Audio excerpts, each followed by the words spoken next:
Hey everyone, Tony from Carbon Crab. So I'm sure that many of you have noticed that broccoli microgreens have been getting a lot of attention in the microgreens community and also just the broader health community, just generally, right? Pretty much because of their high sulforaphane content. Now, I'm not going to go into much detail about sulforaphane other than to say that it has a ton of established health benefits, including being good at fighting cancer, just a great anti-inflammatory, and a whole bunch of other stuff as well. So it's definitely a great thing. But here's my unpopular opinion, which is that broccoli microgreens are a bit overrated. Do you know where it's actually at? Cabbage. Specifically, red cabbage. I mean, let's be real. Broccoli gets all of the attention. And cabbage, poor unappreciated cabbage, just kind of gets thrown to the wayside despite being comparable, if not superior, in terms of nutrition and phytonutrients. So my theory about, why cabbage doesn't get as much credit as it should is that, historically we've sort of associated with just like backbreaking work and peasants from Central and Eastern Europe, something that's kind of low status and just not very exciting. I mean, think about it. Since 1918 and World War I, kraut has been used as like a derogatory term for Germans, in reference to the sauerkraut that the common German person and soldier ate on a regular basis. So, it might not be that common of an insult, but it's something that a lot of us have been exposed to through movies and entertainment. So, like in ancient times, there was actually this scroll that they found from like 1000 BC in China, where they described using cabbage as a cure for male baldness, the secret ingredient in Rogaine, right? No, it's not. But historically, cabbage actually has been a crop of the elite and aristocratic, like for the Greeks. In fact, it was so essential to Greek life that they actually, it's something that they associated with their gods, right? Because according to Greek myth, Zeus was trying to decipher two oracles who kind of seemed to be conflicting or at odds with each other, right? Like they were giving him different sort of messages, right? And he got so worked up trying to decipher which was correct that he ended up sweating, and that sweat beaded down and then dripped into the ground, and then subsequently it formed the cabbage when it dripped. So they literally thought that cabbage came from God's sweat versus broccoli, which just came from the Italians. And there's this one Greek statesman who wrote at length about cabbage and its medicinal properties, this guy Cato the Elder.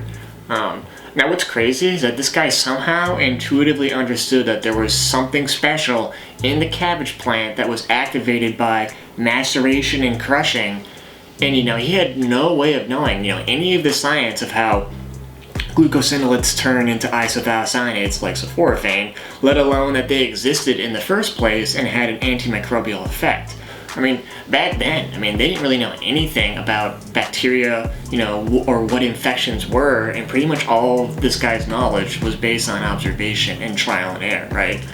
Yet a lot of what he was saying in 140 BC was scientifically sound, which I just think is so interesting.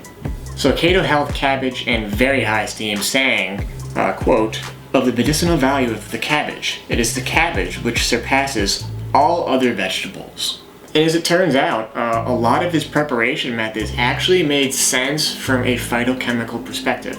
So I'm not going to read all of that, but the isothiocyanates in cabbage are known for their anti-inflammatory properties and have been shown to be healthy for your joints, which is something that Cato just somehow seemed to just know intuitively, as he obviously suggested that people eat it to treat their joint pain, right? And what's interesting is that chopping the greens, which is what he suggests to do, is one way of getting the plant's glucosinolates to hydrolyze into their isothiocyanate like sulforaphane, since when these cells are obliterated by the chopping, that's when the glucosinolates come into contact with the endogenous enzyme marinase, which is floating around like in a different part of the plant, which leads to a much higher concentration and much better health benefits in terms of your joints. So isothiocyanates have antibacterial and general anti-infection properties. That's actually the role that they play for the plant, host defense, right? And Cato knew that there was something about specifically bruised or macerated cabbage that had a particularly potent effect, despite the fact that he had no technical or scientific knowledge about glucosinolates, which really just goes to show how effective the plant really is that he was able to so easily observe that, right? So Cato knew that cabbage was good for wounds, sores, tumors, cancer, ulcers, and just general inflammation, which included things like, headaches and eye aches. Cato actually seemed to think that cabbage was a cure just about for everything. His love of cabbage might have gone to his head, just a little bit, right? At some point his recommendations actually start to get a little weird. So this is something that he said, quote, "It promotes digestion marvelously." True, right? Very true. And is an excellent laxative. And the urine is wholesome for everything. Hold up, what? And it actually gets even a little bit weirder, right? So, quote, "And still further, if you save the urine of a person who eats cabbage habitually, heat it, and bathe the patient in it, he will be healed quickly. This remedy has been tested. Also, if babies are bathed in this urine, they will never be weakly. Those whose eyes are not very clear will see better if they are bathed in this urine, and pain in the head or neck will be relieved if the heated urine is applied."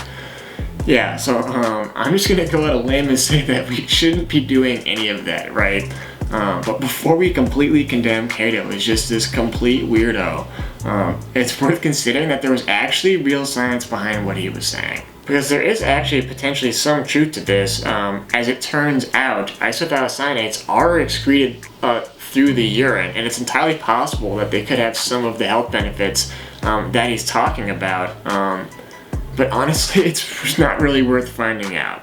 So more recently, at least relatively speaking, right, in 1769, cabbage, or more specifically sauerkraut, was reportedly used aboard Captain Cook's ship, where the doctor used it for wounded soldiers to prevent gangrene, right, which is a great idea. So here's yet another example of someone in history who had absolutely no way of knowing about the phytonutrients in the cabbage, yet knew from observation that it was medically useful as an antibacterial. So that's actually a relatively small thing compared to the overall impact that cabbage had on sailors generally, and that's because they had no idea what vitamin C was back in the day, and because of that, you would lose literally millions of people to scurvy over a long period of time, that is, on long-scale sea voyages, with countries like Britain being hit particularly hard, right? And that's not an exaggeration. The British would actually lose more sailors to scurvy than enemy action, and overall, scurvy killed more people than the American Revolutionary War, with estimates between, say, I think 1500 and 1800 that scurvy killed about 2 million people, so it's a pretty serious thing. Now, part of what made Captain Cook so famous is that he was able to prevent scurvy by bringing a ton of sauerkraut, which is made from cabbage, right? And people were literally just astonished that he didn't lose anyone to scurvy. That was a big deal that he didn't lose a single person. Alright, so now I'm going to break down a little bit more of the science behind why cabbage is so awesome, and specifically why micro cabbage is so great, right? And since it was vitamin C that saved Captain Cook's crew from scurvy, let's start with that, right? As it turns out, there's a well-known study that I've actually covered in another one of my videos from 2012 that covers microgreens and included micro cabbage, and it showed that it had 6 times the concentration of ascorbic acid as the adult plant. So since cabbage is a great source of vitamin C, just the adult cabbage, that's really impressive, right? So when you hear that microgreens have 40 times the vitamins as the adult plant, what that's really referring to is the claim from that same study that showed that red cabbage had 40 times the vitamin E compared to the adult counterpart, right? So the study definitely backs up what I'm saying about cabbage, which is that cabbage is awesome.